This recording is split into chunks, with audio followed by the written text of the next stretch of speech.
Alright. Welcome back to the Shou. This is your host, Shou, and tonight I will be reading Harry Potter and the Natural20, Chapter 4, The Defense Professor. You know, it really could have been worse, Hermione said. Can't see how, said one of the Patil twins. The Gryffindor one, whatever her name was. Well, said Lavender Brown, at least the bloodshed was kept to a minimum. And St. Mungo's says Neville's supposed to make a full recovery, added Hannah Abbott. And we weren't expelled, Hermione pointed out. Also, continued Lavender, Snape managed to finite that toad. Who summoned that anyway? I don't think I've ever seen quite that shade of orange before Pansy Parkinson suffered permanent injury. Really, it's a wonder she knew which one to cast it on. Couldn't tell the two apart myself, said Ron. I think only taking 10 points off showed remarkable restraint, all things considered, Hermione mused. Shame it was from every first year in Gryffindor, though. Because, seeing how she looks like a toad, Ron said, disappointed at the initial lack of response. Assuming we don't assault the Slytherins anymore, and we all put in a few extra hours and some hard work and practice and revisions, Hermione said cheerfully, I think we might be able to manage to beat the Hufflepuffs, at least. Not that there's anything wrong with them, perfectly respectable house, in the House Cup standings. Seamus and the other largely interchangeable first years groaned. Nothing a golden snitch or two won't fix, Ron said hopefully. Wood reckons, assuming we can find a seeker half as good as Charlie was, we stand a decent chance of taking the Quidditch Cup from Slytherin this year. Cease, said the Bloody Baron. He didn't exactly shout, and it wasn't exactly loud. In fact, it seemed a little more than a whisper. But even over the 10 complaining 11-year-olds, and Hermione, who was, in fact, 12, the ghost's voice was clearly audible. Be glad it's only house points and detention. When I still attended this school, we didn't use the cat o' nine tails. The Gryffindors fell silent. A few scratched their heads, pondering the Baron's last statement. Harry knew he shouldn't. He really, really knew it.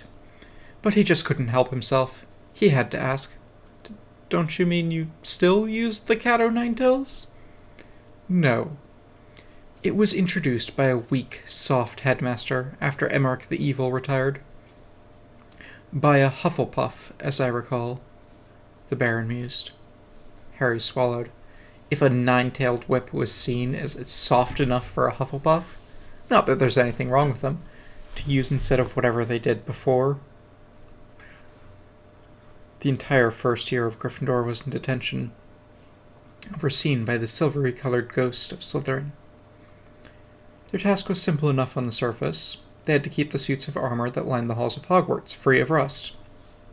The catch wasn't that they couldn't use magic, which they couldn't, of course, or even that they were supervised by the Bloody Baron. Milo couldn't help but wonder where the Bloody Baron's eponymous blood came from. It isn't because the Baron died violently, or nearly headless Nick would be at least as bad. But it was that all the paintings were ordered to ignore them during detention. Now, you may be thinking, is that all? And if so, it's because you've never been 11 years old in a shopping mall after closing time, completely alone, with only a teddy bear.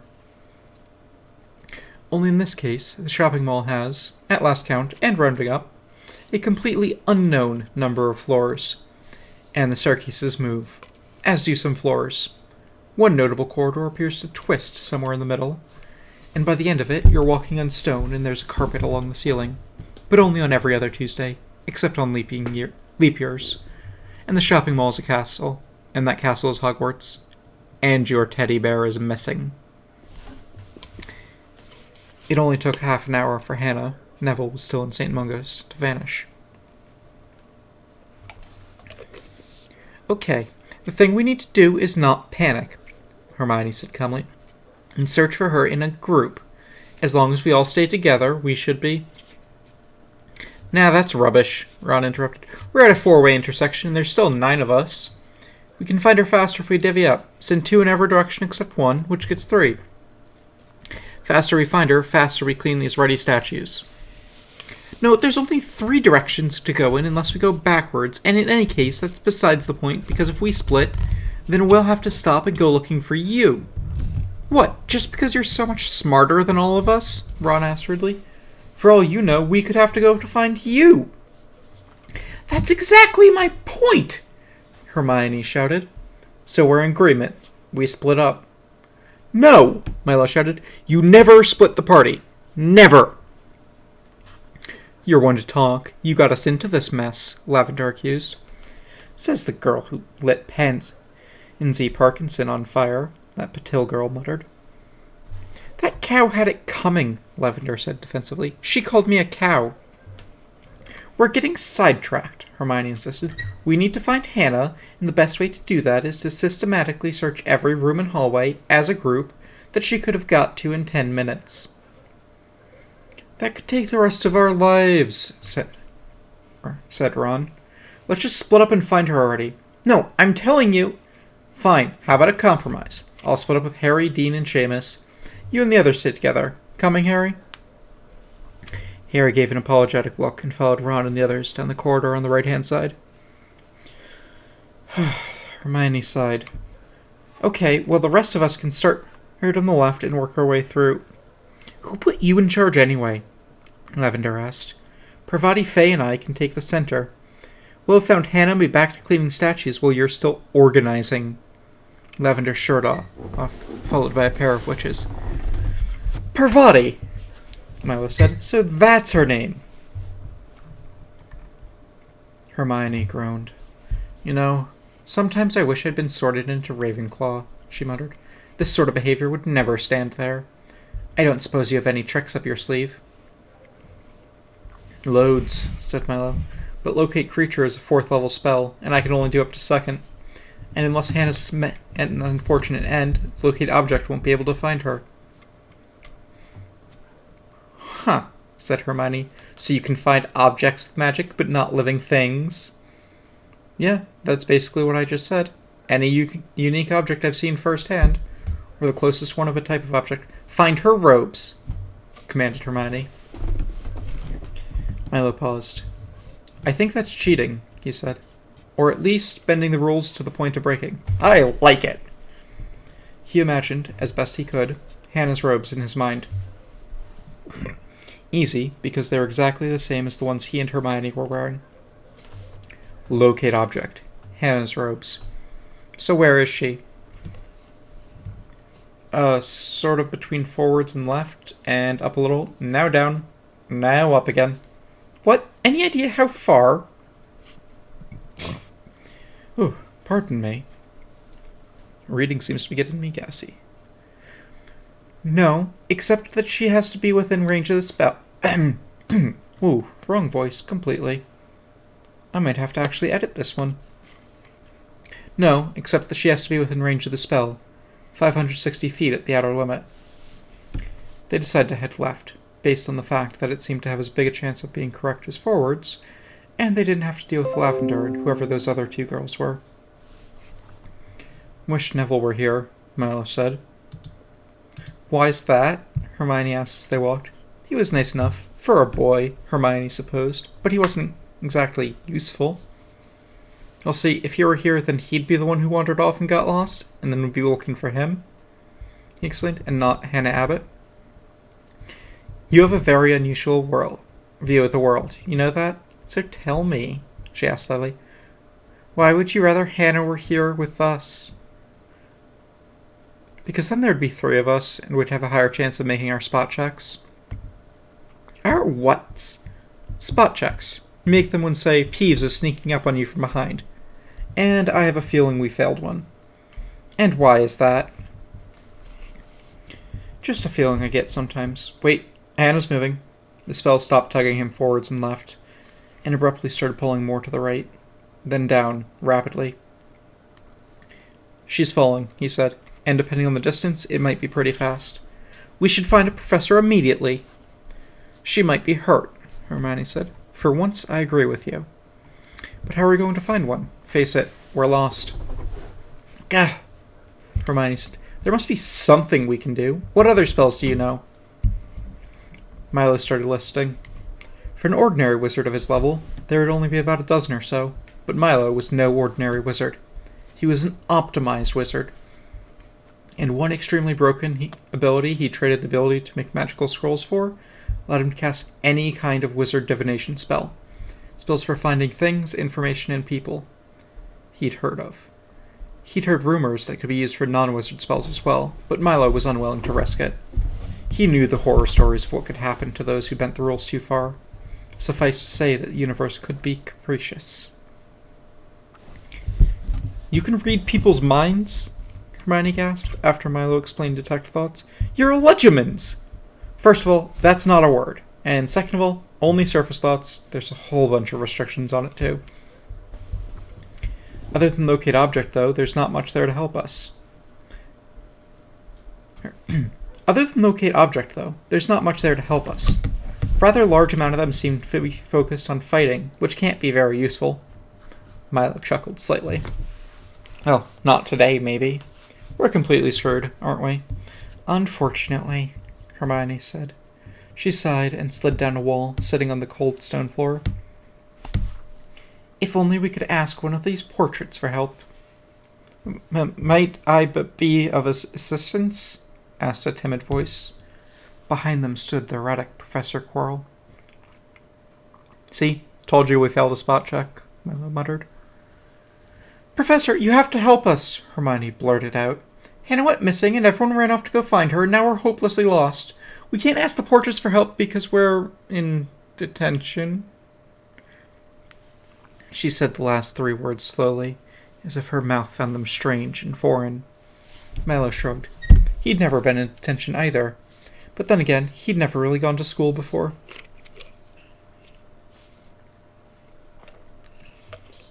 Shouldn't be terribly difficult, he stammered. When I was in Romania once, my party was separated by the blood drained from his face, and he sat down shakily. Vampires. There's vampires in this world? Milo thought worriedly. He made a note to start taking anti-vampire precautions. Garlic, holy symbols. Where's a cleric when you need one? Milo sniffed. Quirrell's turban emanated the distinct odor of garlic. Smart, Milo thought, in case there were return characters and come back for revenge. Hold up, Milo said. Vampires in this world? Do they act like, well, normal vampires? You know, suck blood, never age, can turn other people into vampires, that sort of thing? Yes, Quirrell stammered reluctantly. He clearly didn't want to talk about vampires anymore. They don't age, Milo repeated again. So they could live forever unless they ran out of blood or someone stakes them? I suppose so, Quirrell said. His stammer was increasing in frequency. Milo, we have to find Hannah. We'll worry about vampires later, okay? Hermione said. No, this is important, he said. Hermione opened her mouth to say Hannah is important too, so Milo added, really important. Hermione frowned, but fell silent. Quirrell looked intrigued. So, we know you know who wanted to become immortal at any cost, right? I don't know much, but it sounds to me like that was one of his major motivations. Yes, Quirrell said. Yes, he did ever seek eternal life. And we know that you-know-who didn't really die, Milo said. Hermione sighed. We don't know that, she thought. We don't even suspect it. We don't have a shred of evidence. Do we now? Quirrell asked. Do we really? Who else knows? Just us. But it's obvious to anyone with a brain. I'm sure Dumbledore knows all about it. And Harry, Hermione, Ron, and I, of course, are going to stop him. Anyways, back to the point. Becoming a vampire isn't nearly as non-trivial as, say, some sort of secret dark ritual for eternal life, or I don't even know what. All it takes is a couple of minions and a vampire. Vampire turns you, minions kill the original vampire, you're free. To what purpose? Quirrell asked. Immortality, of course. Eternal in life. I think we should seriously consider the possibility that you-know-who is a vampire, Milo concluded. He had a nagging feeling. like he failed a skill check of some sort, but it was probably nothing. He doesn't seem the type to have to mind having to drink blood every so often to live. Quirrell frowned, but said nothing. We need to find Hannah, Hermione stressed. She could be in serious danger, and all the other first years are still scattered across the castle. When last I saw, the young Miss Abbott was swimming to the shore of the lake, Quirrell said, his eyes going briefly distant. Milo wondered what possible reason someone would need to use both still and silent spell on Scry. Percy, your house's prefect, was attempting to use a hovering charm to assist her. I believe she is quite well. Well, that's a relief. I wonder how she wound up there, Hermione asked. We should probably try to find all the others now, too. The task proved somewhat more difficult than they'd hoped, and even with the help of the paintings, who could, at Quirrell's request, attempt to locate the students, but not speak to them. It took the better part of the afternoon. Lavender and Co. had been delayed by Peeves, who managed to convince them that Hannah was just around the corner, and then around the next corner, and the next, and so on, until they were hopelessly lost. While Ron had found himself locked in an old, unused classroom. But, when he turned around, the door had vanished. Harry and Seamus had got cornered by Filch and lectured lengthily about wandering off. They finally found Dean sitting comfortably in the Gryffindor common room, but he refused to say how he'd got there. Great, Hermione started worriedly. Just great. After detention and then hunting down her classmates without enough sense to wander off.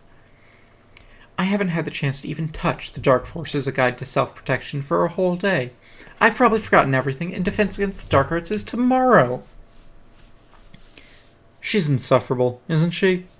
Ron asked Harry, who looked uncomfortable. How many times have you read that book already, Hermione?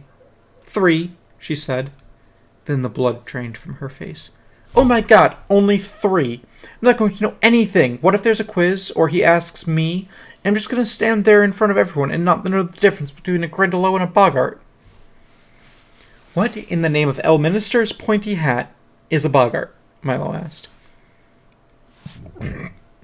It's a household pet that takes the form of whatever its fear fears, she said shakily. You have shape-shifting fear monsters as house pests here? Milo asked, impressed. Cool! Morty, sitting on his shoulder, nodded vigorously. We aren't supposed to learn about them until 3rd year, but maybe Professor Quirrell will try to get the jump on us, like Snape did with Harry. So I thought I should be prepared and read ahead a little, but what if it isn't enough? And I wind up sitting there like Harry did until this trigger-happy lunatic assaults the Slytherins again. She nodded to Milo. I'm sorry, I don't mean to be insufferable. She was looking really distraught. Hermione, it's alright. Ron's just upset because you were right about not splitting up, and it made him look a mite daft, Harry said gently. He looked at Ron. I'm sorry, but it did. He turned back to Hermione. He's embarrassed, is all. What, me, mate? Embarrassed? Ron asked defensively. Nah, it's only that this bookworm keeps leaping at the chance to show how much better she is than us. Really, she should have been in Ravenclaw, then her own kind would have to put up with her. Hermione fled the common room, sobbing. Hannah shot him a look that could petrify a Medusa with PC class levels, and chased after her. What? He asked. Harry shrugged. I think she's been hit by a crushing despair spell, Milo said.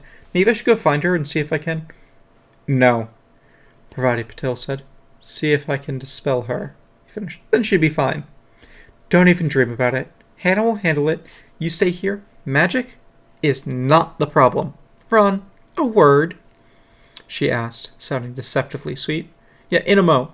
Only me and Harry were about to play wizard's chess, he said. No, Ron. Now, the girl insisted. I finally had a response from my contacts at the Ministry, Dumbledore said to his assembled heads of houses. Albus, it's been nearly a week. Surely they could have responded earlier. Minerva McGonagall criticized, sitting down across the desk from him. She wondered how he could even think in this office, with all its whirring and clicking silver contraptions. When, and hopefully it would be a long time from today, she became headmistress, she would have them carefully and respectfully placed in a closet someplace. A clean one, of course, but on the other side of the castle. Unfortunately, not even Merlin himself could devise a spell capable of cutting through red tape. Dumbledore sighed. The short answer is that there have been no reported attacks on any wealthy wizard's residence recently, and no detections of underage magic from the vicinity around Hogsmeade. I knew it, Snape sneered. The boy spun us a web of lies. No mere child could escape Death Eaters. I really had thought better of him, McGonagall sighed. Oh well, I suppose he is only a boy. Any word on the broomstick, Phileas? Well, as we all know, reported thefts are kept quite confidential down at the DMLE, Phileas said. McGonagall sighed. She'd hoped they could make headway there. But I have a friend from my dueling days down in the Department of Mysteries, and he used to share an office with someone in the Department of Magical Law Enforcement, and he says that while no official reports have been filed, his old flame down in the organ that handles broomstick registry claims that Walden McNair, who works as executioner for the Ministry, but he's an ex-Death Eater, recently bought a Nimbus 2000. Flitwick said proudly, then paused to catch his breath. Whew. Which tells us what, exactly? These broomsticks are, I'm led to believe, extremely popular, Snape said. They are also extremely expensive, and McNair already owned one, Flitwick said with aplomb. Hardly evidence. A man can have 2 broomsticks, Snape said. To Dumbledore, however, he gave a quick, discreet nod. Dumbledore sighed. I have other information, and I dare not say from where or who, that suggests the Death Eaters are up to their old game again. Professor Sprout gasped. Surely not, Headmaster, not with their leader dead and their numbers reduced, she asked, her voice gripped with fear. I'm afraid so, Pomona. We should contact the Aurors at once, McGonagall exclaimed. Without any proof, Lucius would have anyone who acted sacked, Snape sneered, slouched across his chair. I'm afraid, Severus, that you are correct. We shall have to be extra vigilant. And what of the boy? Flitwick asked. He shall continue his education here at Hogwarts until he learns to control his magic. Accidents like what happened in Severus's potions class cannot be allowed to happen out where Muggles might see, and until we are certain McNair and his comrades have forgotten that young Milo stole the broomstick. He appears to be an exceptionally confused and troubled young orphan, but his heart is true. Quirinus spoke very highly of him this evening, and how he attempted to rescue, unsuccessfully, unfortunately, a number of lost Gryffindors. Snape smiled briefly. He was particularly proud of that punishment. Which brings me to another matter, Dumbledore continued gravely. Hagrid has been finding something most concerning in the Forbidden Forest. The heads of houses listened carefully, intrigued. He's found signs, blood, some hair, that something has been attacking the unicorns who live there. Sprout gasped. McGonagall looked stunned.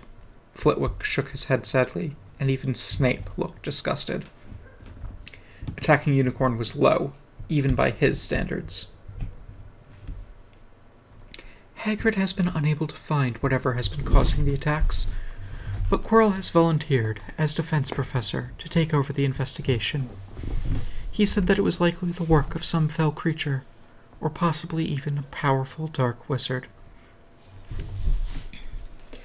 If the collective amount of surprise felt by the assembled professors were expressed in terms of, say, water, when using the baseline of one fair-sized pink plastic beach bucket full of seawater, representing the surprise felt when a politician suggests something sensible in Parliament, and a bathtub full of water representing theoretical surprise not felt when the idea doesn't get ridiculed by the opposing party, then their earlier surprise when they heard of the unicorn attacks, could be collected in a 2-liter bottle of Diet Coke. Once said Diet Coke had been safely disposed of alongside other toxic chemicals, while their current surprise, caused by hearing that Quirrell had volunteered for something dangerous, was almost, but not quite, the size of the Mediterranean Sea. Well now, McGonagall mused, it seems we've quite underestimated the defense professor. Indeed, it appears that, in a crisis, he can really pull himself together, Phyllis said. I'm rather proud of him, actually. He also pointed out that this is an excellent opportunity for detention. Between him and Hagrid, any students with them will be quite safe, but absolutely petrified. You're not suggesting we deliberately send children into the Forbidden Forest. It's got its name for a reason, Albus. To hunt after something vile enough to attack a unicorn?